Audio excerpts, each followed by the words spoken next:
and welcome to The Black Unconscious, a mental health podcast about living, coping, and thriving while Black.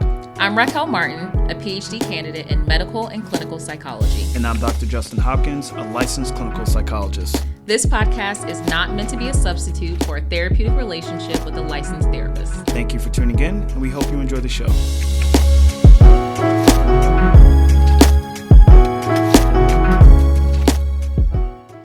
Hello and welcome to The Black Unconscious. We are your hosts. I am Raquel Martin. And I am Dr. Justin Hopkins. And today we are actually going to be talking about a topic that has been discussed a lot lately.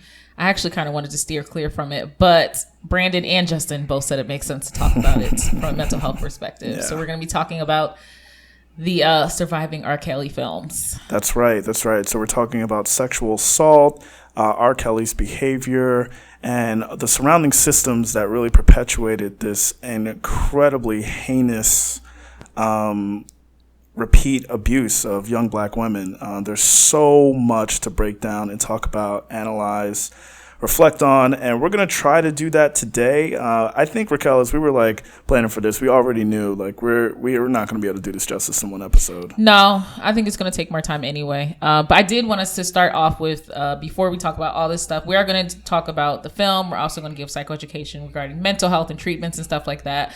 But before we get into that, we wanted to give some hotlines for domestic assault victims and sexual assault victims. So there are a bunch. So we're actually going to post the full list on the website, and we're going to post the full list on the Instagram. But some of the prevalent ones, the national ones, are 1-888-PREVENT, which is a national center for victims of child sexual abuse, and then also 1-855-4VICTIM, which is for victims of crime all over. So the first one was for child sexual abuse, and the first one was just for all types of crime. Yeah, it's really, really important. There are a lot of resources out there, you all. So we're going to be making posts this week in preparation for this topic to be released on our Instagram page for you guys to have access to those numbers again, should you have missed our recording just a moment ago. Yeah, and if you have concerns for you or for others, there's also the National Child Traumatic Stress Network, where you can find a bunch of education about resources within your community too. So it's national, but they also have links so you can look at places whether it's Maryland or Minnesota or Cali, you can look on that website as well. Absolutely. So, just to dive into this topic, right? The whole documentary, 6 parts, just about 6 hours. I guess, what are our initial thoughts? I think is the first thing that we could do to kind of jump into this. And Raquel, when we first started talking about this, you really didn't want to watch it, and no. I didn't think you did actually. No, I watched it this weekend because Brandon was like, "You can't really talk about it if you don't watch it," which probably does make sense. But no, I didn't want to watch it because I've worked repeatedly with victims of sexual assault and trauma, and everyone knows I only work with children, so they're all children who are victims of sexual assault and trauma, dealing with their families and things like that. And I didn't think there was any education that I would have gained from it, honestly. I didn't think I was going to learn anything from it as someone who's actually trained in working with people from this. Yeah. So that was just a waste.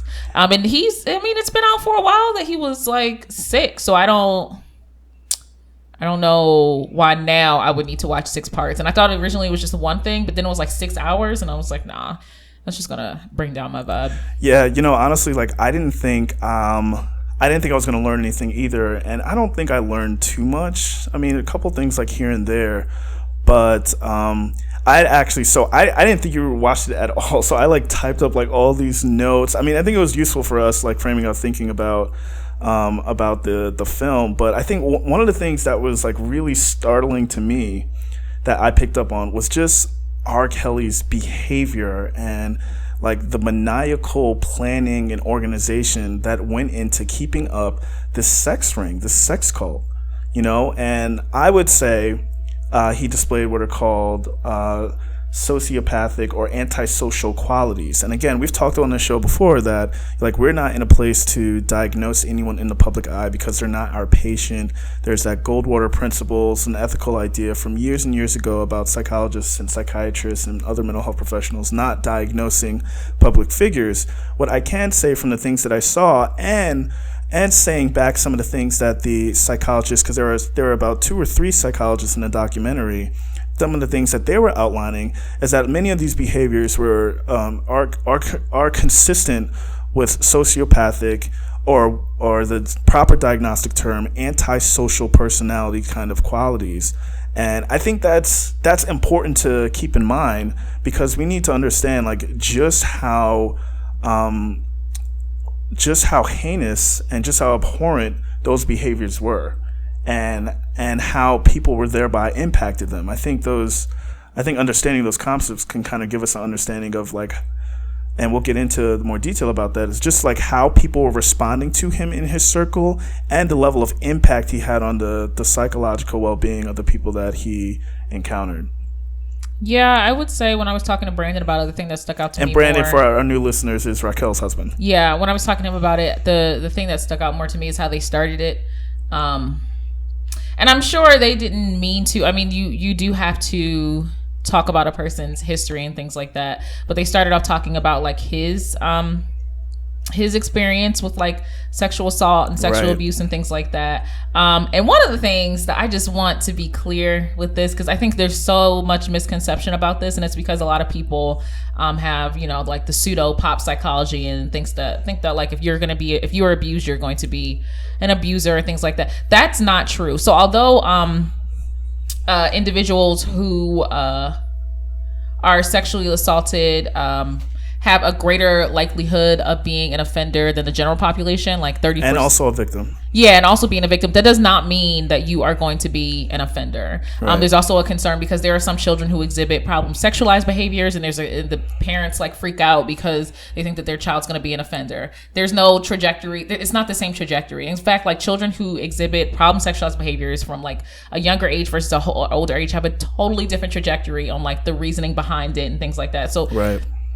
Do not like see this film and think that just because like, oh, okay, he was exposed to sex at a young age and he was assaulted, that means that like, oh, well, what did we expect of him? I work with so many individuals, and it's a disservice to the people who are assaulted, because you're kind of putting a target on their back. Like if you were assaulted, I'm concerned about like how you may be around your kids, or how you might be if you're dating someone who has children, because like you were sexually assaulted, so there might be a concern with that. That's not the case.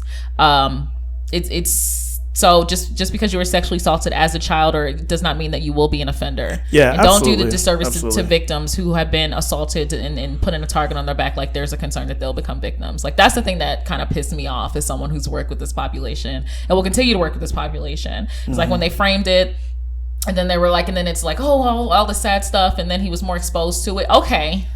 But that doesn't mean that you're going to be an offender. And I don't want anyone to have that as justification for his actions. Yeah. Also, I just want to say, too, right? Like, we can...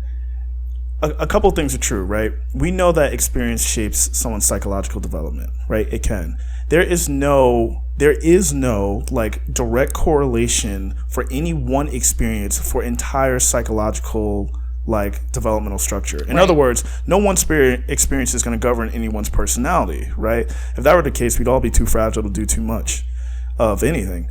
But the other thing is that we can understand like some of the mechanisms of like how like people who exhibit these antisocial behaviors and manipulate and take advantage and assault and brutalize people, we can like understand how that develops.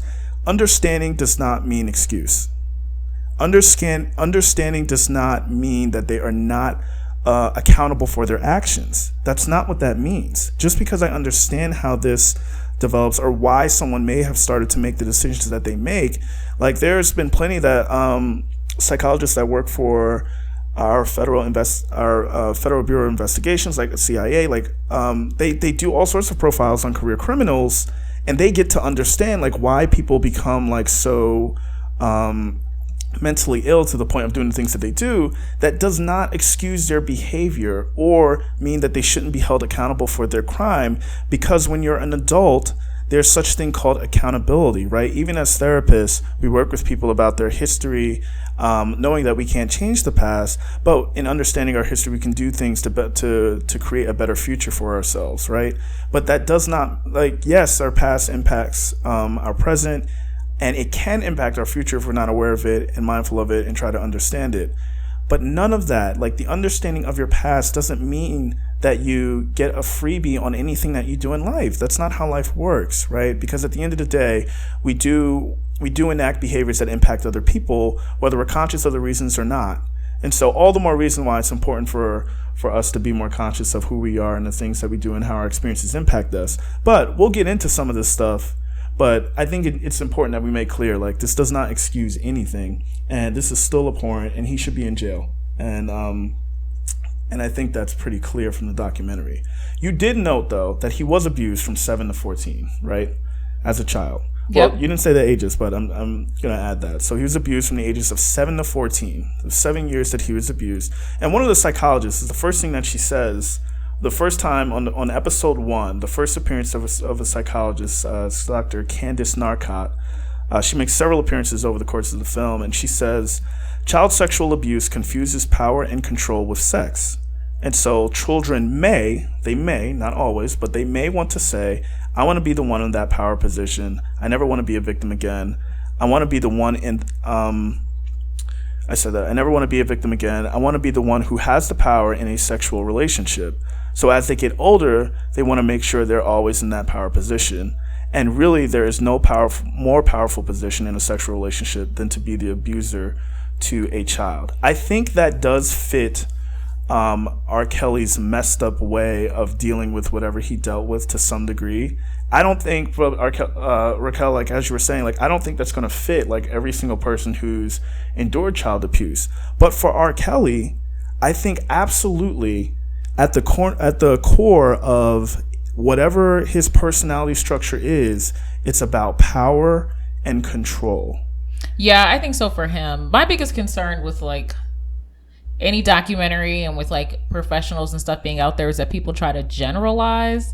So very true. Yeah. Like in me watching it, like yes, it was more information about R. Kelly, but I was actually more concerned about like where people are going to take this and run with this for other things. Like that was my biggest thing from it, because I already knew R. Kelly was sick, but I just didn't. I'm concerned that people are going to be like, oh well, just being justification for stuff, and it's like such a disservice for victims who have had to deal with this. So I actually got more angry about like the way it was framed than the actual like information. Like the psychologist, and I didn't agree with some of the statements the psychologist said. Do you agree with that statement without if it's the generalization? Specifically to R. Kelly, I can see how she could make that general statement, but she's also not his clinician and all other stuff. So if it's specifically for Robert Sylvester Kelly, if it's only for him, yes. Yeah, sure. And I think anyone who watches just needs to know that the psychologists who were, on the film, we're talking specifically about R. Kelly. Yes, like that's very important. They weren't making general conversation. So, and I don't think that they were making general statements for everyone. I know they were making it for Robert Kelly, but I can see how it could be misconstrued when it gets out there like that. Sure. So that's my only concern with that. Yeah, when the public is consuming it, right, they just see a doctor with a degree talking, and they take that and extrapolate. But yeah, I think that's a really important point. I do think when it comes to like people who rape and abuse, right, and this is I think more common knowledge, is that rape is not about, and yes, it is alleged, right, we have to say that, like that he was raping, and it's statutory rape, right? And so people who do those kind of things, it's about power and control, and if your entire personality is around that, then that does lend itself to these like sociopathic and antisocial kind of qualities, right? And there are like one of the most interesting things I thought, right, is Dr. Narcott at one point was saying that, and Dr. Narcott was the woman. Yeah, there was a female and a male. There was another woman, I think, but I wasn't sure if she was. I only remember two psychologists. Really? I only remember two people saying like doctor so and so psychologist. Yeah. So someone else might have been a counselor or like Maybe. another clinician, but there were only two psychologists, and they got like a unicorn on there too because it was a black male. There was. So I was like, oh my god. Yeah, but Dr. Narcott was the female psychologist. And so one of the things that she was saying is that abusers, and it just goes in like to this really like sick mindset. He was saying like abusers often want trophies for their criminal acts, and that's like all criminals too, though. That's like a criminal. thing too. If you're like a career criminal, if you have like these antisocial qualities, and again, your personality is just organized around power and control and aggression. Like even his like childhood music teacher was like, he was very sexually aggressive with his language, right? For all these young girls that were coming to him, he was selling the dream of making them a star and holding that over them, dangling it like a carrot. Then he started grooming them to do like certain, I mean, it was really sick stuff. Like he figured out how to manipulate their minds in order to gradually become more and more controlling, make them more and more dependent on him, so that he had ultimate power in their lives. And Dr. Narcott was talking about like how these criminals like trophies, and his tapes were the trophies. So much so that he said to his manager like he couldn't even stop taking them, even though he knew he was going to get in control. That's how much he sought that sense of power and control. And that's it's just a very, very I don't even know what to call it, but I think it very much kind of lends itself to this kind of personality that's just all about controlling people, and it's very scary. It's very scary. I just think of him as a criminal. I mean, like, this is like, if you want to frame it in any mindset, like that's how any criminal or like lifelong criminal does things, right? Like if you're talking about trophies, you can say the tapes, but you can also say the women were the trophies, because it wasn't like he had like 2 or 3 women and that was it. He was actively recruiting them, right? Like, and then when he started off with younger women, which like makes sense when it comes to grooming, because grooming is just befriending and like establishing a relationship with someone, like with a child, before you try to it's that emotional manipulation.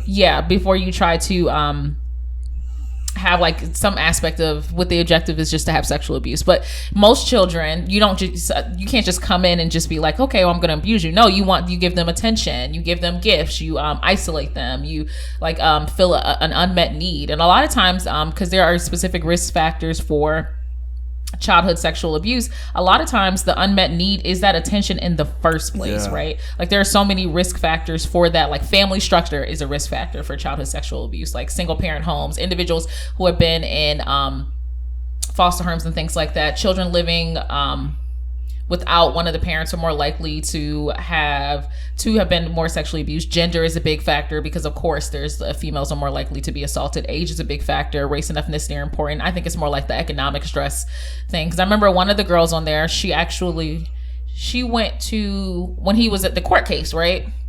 And she was like, oh, my mom was a single parent. And like, of course, she wouldn't have noticed if I was like not going to school or going to the court case every single day. So she went to the court case every single day, and that's how she watched it. But her mom was like working and going, so it's like there are so many risk factors. But when he was grooming them, that's the whole aspect. And it's not just children, because like when he got older, he started seeing older women too. So it's like, I don't want anyone to just be confused like, oh, well, the children should have known better, their parents should have known better. He was doing this with adults too. Yeah, let's also talk about this, right? Because that's usually some of the pushback, right? Like people say like, well, the child should have known better, which is absolutely nuts. Or their parent, right? Where were their parents? Right, and that's the whole point of going back to what I was saying before. Like one, like even though you can understand, like this doesn't excuse anything, and second, so going with that point, like he is a grown man dealing with teenagers, and let's like to explain like why statutory rape is an actual crime. It's because literally the biology of a teenager is not developed enough to kind of make the executive decisions that humans make, right? Like one of the things that Dr. Narcott also said was that when you're a teenager, and you've said this many times on this podcast, Raquel, when you're a teenager, right, you're the front part of the frontal cortex, the part of the brain that is in charge of all sorts of advanced, like cognitive decision making, impulsivity. They don't know what they're doing. Yes, planning. All long-term memory, like all of those kind of things, right? And one of the things she highlighted is that when you're a teenager, the ability to make decisions for the long term is not developed yet. It's not. So you're more likely to make those impulsive decisions, right? And she goes on to say something about like how it's so easy for someone who's just looking to dominate, control, and manipulate people, which seems to be the personality structure of an R. Kelly, to take advantage of that because they're only making a decision for the moment. And then once you kind of like plant certain seeds, right? Like he was really diabolically masterful at how he brainwashed, or the psychological term, again, psychological manipulated these young women into one, right? Using his vulnerability, as you said, he used his vulnerability to get them to be vulnerable, to kind of create this Fox connection, right? And then he, once there was that, right, then it was gradually like, do these things to make me happy. I'm the one granting this unique need. Now, if you want to keep me here because I'm treating you so special, this is what you'll do to show me that you love me. So this is what you'll do to keep me here, and for that need to continue to be met, you'll treat me this kind of way. And he just kept raising the stakes, again, dangling whatever sort of like satisfaction those young women got. We're talking about the nitty gritty of like how brainwashing and psychological manipulation occurs. Then he like isolated them, took away all of their family members, and then used their isolation to make them, one, dependent on him, and to suggest that he was the only one that loved them. So now you're in that space, you don't have anyone else, and you need him. He's literally become the most powerful and important person in your life because he's isolated you from everyone. And the thought that people don't love you and don't want you starts to creep in because they're no longer with you as much. It's so sad. Like, I feel like I'm just going to keep saying that. And like, it's just that kind of like mind fuck. And people end up in those kind of relationships in other ways too, through domestic abuse, through all sorts of ways. Like you've even said on this podcast before, like the abuser doesn't like come out full force on the first date. There's no grand manipulation that happens. Yeah, I think every person said that too. Yeah, it's a series of very small manipulations over and over and over and over until you really actually create the person's world within their mind, and kind of reaffirming these ideas that they're not important, that no one else loves them, that they're a piece of crap, that they're not worthy of anything else, and they just need to try harder to create to make you happy so that the relationship can sustain. And it's not just about love. You mentioned like that they do it for the love of him. They did mention that they loved him and he loved them or whatever. There's also a fear. I think like this is a grown man, their children, and it wasn't like he did it on his own. Like I think one of the stories said that they threatened their family, but he also didn't do it alone. Like he had like a whole team of people, helping to support, and not had like this is still currently going on.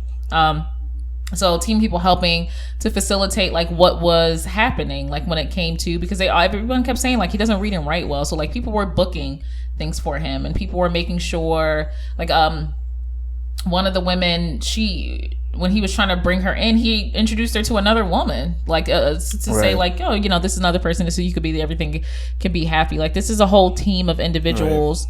Right. So it's not just on one person in any way, shape, or form. Like there's so many maniacal things that have gone into making this person who they are. Like it's not just about the fame, it's not just about the money. He doesn't really have as much money anymore. Right. His fame is slowly deteriorating and he's still able to bring people in or keep them. So there's so many different aspects of it. Like it's not simple. And every single time, like another reason why I didn't want to watch it is because when I was seeing all the things on Facebook, there were all these like victim blaming things. Yeah. And I like, why are we in a society where we keep trying to blame the person who was assaulted instead of like the person who assaulted them? Like there are no questions. Like this is what happens when we try to educate. And you know how many times we get conversations as females about stuff to do to not be assaulted? Like make sure you have your keys out, don't stay out too late, don't do this, don't do that. You're trying to educate us instead of educating people who are going to be the rapists. Like it doesn't make any sense how many things that I have to do in order to make sure that I am not assaulted. And it doesn't even matter because I could have my keys out every single night. I could be big and buff and strong and walk with authority and all sorts of stuff, and I can still get assaulted. Like we are in a society where we question the victims. We're over here trying to educate the women, where we need to be working better with the men who are primarily the rapists. Like why is that the thing? So I just kept seeing people talking about like, oh, I don't know if I believe this. Oh, this doesn't make any sense. Why didn't they do that? And these are victims and these are children. And they're not all children. These are women Like, how dare you? I don't know what's wrong with people. Like, when did we become such a jaded society that we can't even listen to what people are saying? Is it because it's on TV? Like, is it because like it was like sponsored by like Lifetime or something? Because if it wasn't, then no one else would hear about it. Like, it just made me think that there's something just wrong with us. And I will say that most of the comments about not believing the person did not come from men on my timeline. They actually came from women, which is even more concerning. Like, what is wrong with us? Like, what is it? Because like, no matter what, black girls are more important than music. And why? And they weren't even talking from the musical sense. They weren't even talking about the fact that it was R. Kelly. They were just talking about the fact that like, I don't know if I believe her. Oh my God. Like, what? It was just really infuriating for me to see that aspect, because like, this is the population I work with, and it is so hard for these girls. It is so hard for them, like working with them and treating them and making sure that this isn't something that triggers and messes with their life. They just had the worst experience that they will probably ever have. Right. And I'm 30, and I think my youngest patient was, what was she, 8? Like, can you imagine working with the 8-year-old and saying like, this should have never happened to you, but this is something that did happen to you. This is the worst thing that probably will ever happen to you in your life, and you're 8. Like, what is wrong with you people, man? Yeah. Like, it's just like, that's another thing to make me not want to watch it, because I'm like, all the backlash from it, there is something wrong with us as a society. I don't know what it is. Is that we just don't trust like black women? Is it because we just naturally fast and we're never children? Yeah. Like, is that what it is? Like, what? I saw someone posted about that girl who's like, oh, well, where was her mom? Her mom was working. It's like, so, okay. So now she's a bad person because she was working to provide for her child, and her child like ditched out of school and stuff like that. Like, right. It's just, I just remember just getting more furious because R. Kelly stuff was not new to me. Dude's sick. Like, we already knew that. The backlash just made me be like, I ain't watching this. Yeah. This is ridiculous. I think there's just something, it's not just outside hate. It's not just white hate or people who are not in our community. This is a black problem too. This is the fact that we question each other too. This is the fact that little girls don't ever get to be little girls if they're black. This is a problem with the fact that we think everybody is fast once they start developing. This is a problem with us too. Don't say that this is just everyone else. This is us too. Yeah. And that really just pissed me off, seeing everyone say that. Where was her mom? What the freak? Yeah. I'm raised by a single parent, and it's also that didn't stop anything with me going somewhere. It's just people just a lot of those arguments, I think, try to. I think, right. This is what I think. A lot of people who have those arguments are either uninformed or in complete denial about what we know. Right. Mm-hmm. Like, there's some people who say like there are 2 sides to every story. Yeah, sure. There are multiple sides to every story. In this case, they're all fucked up. And the reason why they're all fucked up is because... I don't mean to laugh. I just was not expecting that. It's true, though, right? The reason why they're all fucked up is because there are children. And there is clearly a powerful man with all sorts of status and money at the time that all this stuff was happening, that was using his power and his platform to manipulate people emotionally and physically, right? He physically... Oh, and financially. Because he was paying a bunch of people, right? Like his staff. Yeah. Sure. Or for some, like, it was the dream of having a certain level of finance because he was going to make them a star. Yeah, that was. Right? They always show pictures of them like in the studio and stuff like that, and they're like, he always got singers and young girls and stuff like that. Well, like, also, this is getting to like one of the things that we wanted to address is just like why this continued for so long. Yeah, like why was it able to happen? Why didn't anyone even intervene? Right. When everyone said like, yeah, we knew this was happening. Right. And really the duality of R. Kelly, like, as a person, right? Like, and this also does like parallel with some of those antisocial qualities that we were talking about. And the one thing I did want to say is he reminded me, when we were talking about the trophies, he reminded me of Dexter. Do you remember that show? Have you ever seen that show? I love that show. Yeah. Dexter was like of those murder shows. Yeah, I know. So those of you who are not familiar, like, Dexter is a show on Netflix, and he's a serial killer who kills bad guys. He worked for like some sort of forensic team for the police department. And he's a blood splatter analyst. Yeah, there you go. And his trophy was like taking blood samples, right, and putting it away. And the reason why like that mattered to him, I think, as far as like how I understand how these personalities work, is that they want continued access to that feeling of power and domination. So even when they're not actually doing it, someone like R. Kelly can go back and look at the videotape and feel that rush again, and their entire like personality is centered around dominating, taking advantage of, and feeling powerful over who their victims are. And so those like that trophy is like really, really reminded me that of Dexter. But the other flip side of that kind Dexter's also a serial killer. Yes, he the is. Same way like dude is a serial like rapist or serial like he like this is not a one-time thing. So that's another thing. Like we're comparing him to a serial killer. Right. He has to do it. Like that was he starts to get like antsy and stuff. It's crazy. When he talked to his manager, right, he was like, I cannot stop taping was one of the things that he told us, like, I cannot stop. And it's like that's how much he needed to like dominate people. But the other side of that personality is the charisma, the affability. I mean, his music was played in churches, right? He's got I Believe I Can Fly.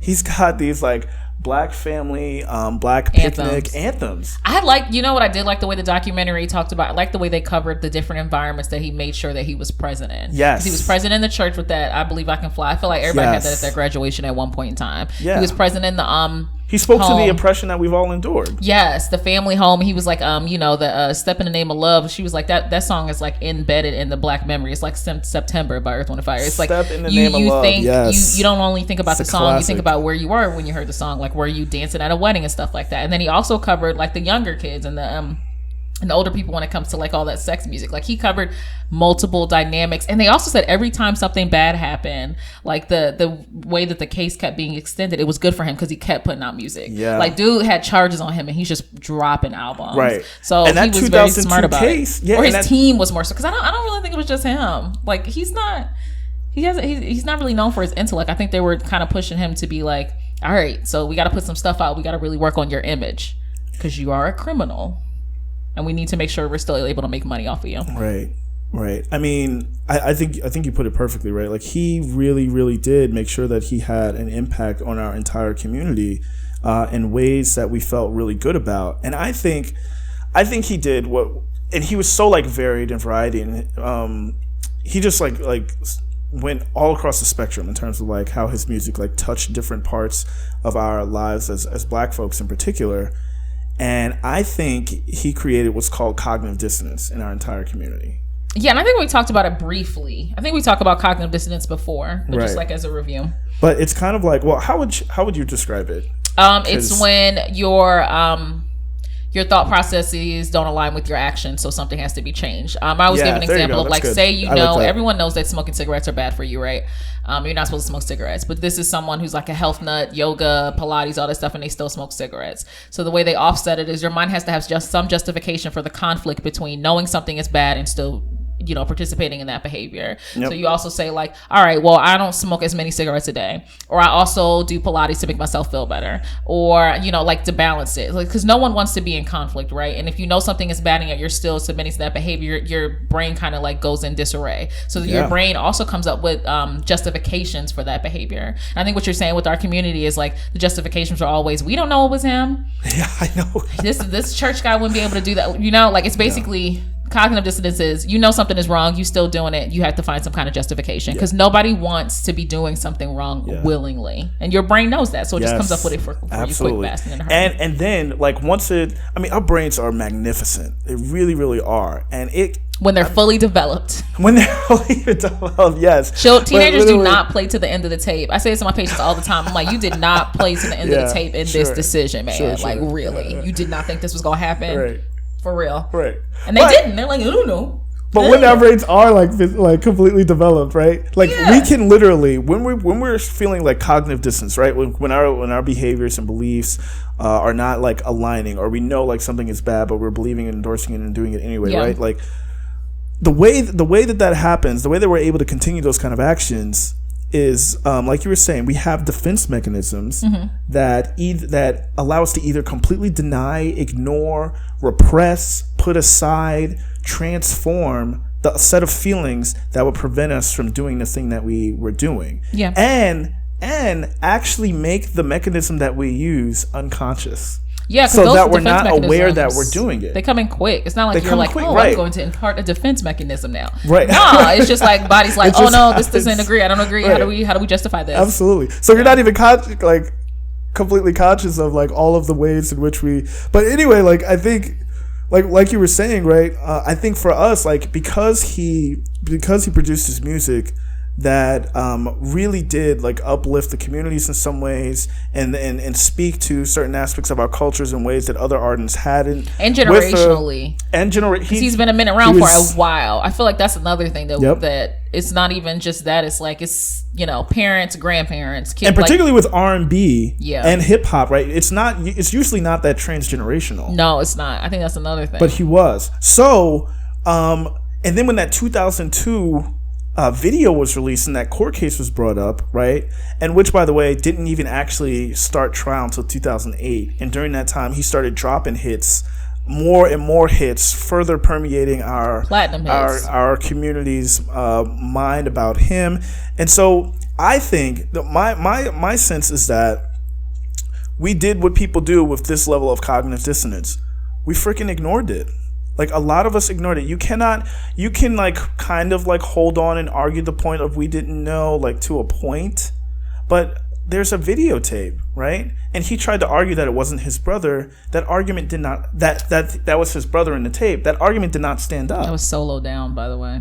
And that argument did not stand up. That was never cleared. What actually happened with the court case is that the child's family and the child, which we'll get into all that stuff, decided not to identify the woman, the girl in the video, the 14-year-old in the video. It's so interesting to me though that like everyone kept saying that he was found not guilty, right? Like, oh, he was found not guilty of that case. But how many times do you hear people in the black community saying like the justice system is not for us, right? Like people get found guilty all the time and they're not guilty. That also helped to resolve our cognitive dissonance. Why can't, so like if we can believe that people are found not guilty, even though that they were guilty, why can't we believe the adverse of that? Like, and especially since there was a video, there was like all these things that came out with it. Like, now the justice system is totally, you know, infallible. Right. He was found not guilty. There's no way. There's a video. It doesn't matter. Like, and if you think about the justice system, it's just meant to. There's no way that you can. They didn't even have a defendant for the case. There's for the prosecution. There's no way that anyone's going to be found guilty if the person is saying it's not them. Period. Mm-hmm. Like, even if it is them, everyone in the case, the lawyers were just like, I mean, they actually thought he was going to be found guilty in the first place. Yeah, I mean, well, of course, because there's like video evidence. But like, to your point, I think what ends up happening is like we compartmentalize what we don't want to look at. We minimize what we don't want to look at and try to like emphasize and exaggerate the things that we agree with. And I think in order for back in the 2002 and the years that followed, right, from like, let's even say like mid 90s to the 2000s, when it started, like whenever claims like first started coming up, like I think our community would have to reconcile this person whose music inspired and influenced us to a positive degree was also literally preying on, abusing, and manipulating young black girls. We would have to confront ourselves with being complacent and enjoying the music. And I think that's why it didn't happen. Like, that to me is the conflict, that we enjoyed the music, but he was also a career criminal. I think there's also the conflict of we protect this one black man because he made it out, and you know he does well for he doesn't do well for me, but he made it out. But we, in a sense, by protecting this black man, we are dooming black girls in our community. So I feel like that's also an issue, right? But I think to that extent too, like like the other reason why like it didn't get stopped sooner is because they were black girls. Yeah, but even in our community though, I'm not even talking about like they were like if it was a white, like in our community the dissonance is we protect this black man but we're not protecting our black girls. Yeah, those are like, that doesn't make any sense. Yeah, because no matter what, somebody did something wrong, they should be held accountable for it. And so I'm gonna protect him, but I'm not gonna protect someone who looks like me. And the fans were women most of the time, so like we'll protect him, but what about somebody who could have been me? And we resolve that dissonance by suggesting the little girl should have known better, bananas, right? Or that it wasn't as bad as it seemed. Like all of these like defense mechanisms was like denial, minimization, right? And what it does is just perpetuates the trauma because you invalidate the fact that it happens. You're holding people responsible for things that are not, in which they do not hold the primary power position and the primary amount of control and responsibility because there is an adult, you know. They're children. But that is like I think that is the is the cross to bear on our community. I think is to kind of like think through like how this happened and why we allow that to be so to go like unchecked. Yeah, this is on us too, man. Like, and the staff and everyone, but like why? And I think I never, so like my mom was very strict on things, so I never really had a connection to, I never struggled with like listening, like the music aspect of it, because I really wasn't really allowed to listen to him, so I didn't have any adoration for him. So when I heard like that was happening, I'm like, oh, dude's sick.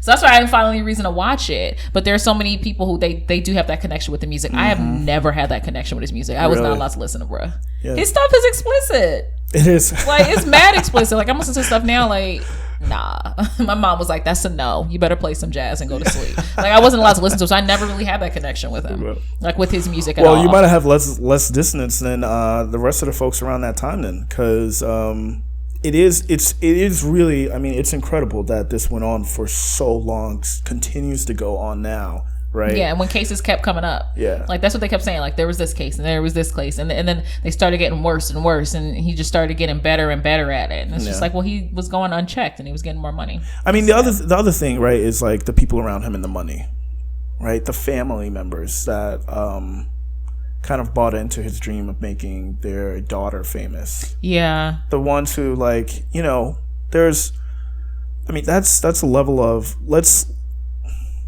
let's really like qualify this and give it its proper like detail. Like, he held people's dreams over their head, like, and not just dream of like fame, but financial stability. Yeah, financial freedom, accomplishing things that they wanted to accomplish in life, having the same level of coming from nothing story that he had. Yeah. He literally held that captive over people's heads who were clearly vulnerable to that and wanted better for their lives, and even parents who wanted better for themselves and wanted to see their daughter's dreams come true. Yep. And he held that over them. Yep, and these are all like that's risk power factors. Power play. Yeah, it is a power play. It's all about power. A lot of people who understand like the aspect of rape and sexual assault is not solely about sex. There's a power aspect of some say it's not really about sex much at all. A lot of people actually state that it's not about sex at all, or gratification no, not gratification, not sexual gratification, the gratification you get from having power over someone else. Right. Well, when you get into like, we don't really need to get into like the details of like how he controlled people, but I mean, well, not for this one. Like, we are going to have another part. Yeah.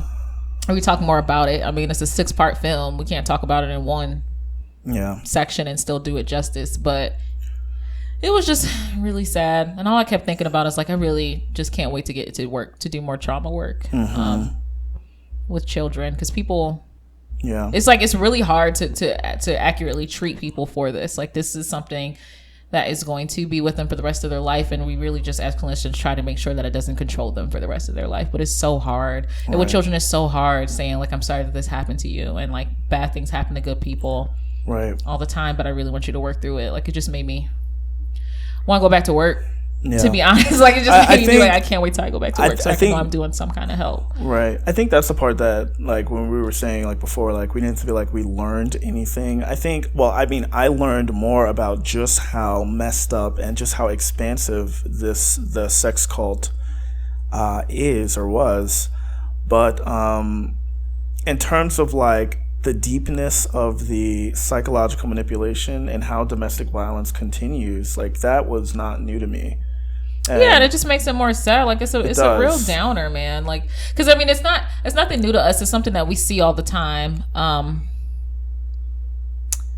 like, what the freak, man? Like, what? I just remember just getting so mad at the justifications and stuff like that. Yeah, like, people like trying to say like, well, like, there's, you know. Yeah, because one of the risk factors when it comes to telling people when you're assaulted is how individuals have responded to it. Yes. So think about all of the adults that like, you have adults in households, like women and men are saying, I don't believe him. And say these people in question have children.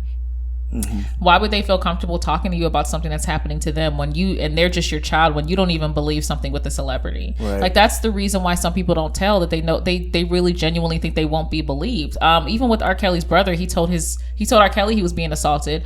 R. Kelly said nothing about it, so he said, "Oh, I definitely ain't gonna tell. I'm not gonna tell mom and dad if my own brother doesn't believe me." Like, this That's is something. the exact example that came to mind. That was in the community. Like, this is like you're creating an environment for this to occur. So just please understand that this is what's being created by, like, these statements of saying that you believe him, these statements of saying like that people are fast and they're blaming the victim. You're creating an environment for more abusers to become prevalent. You're helping them go under the radar by not believing children and women and girls. So you're part of the problem.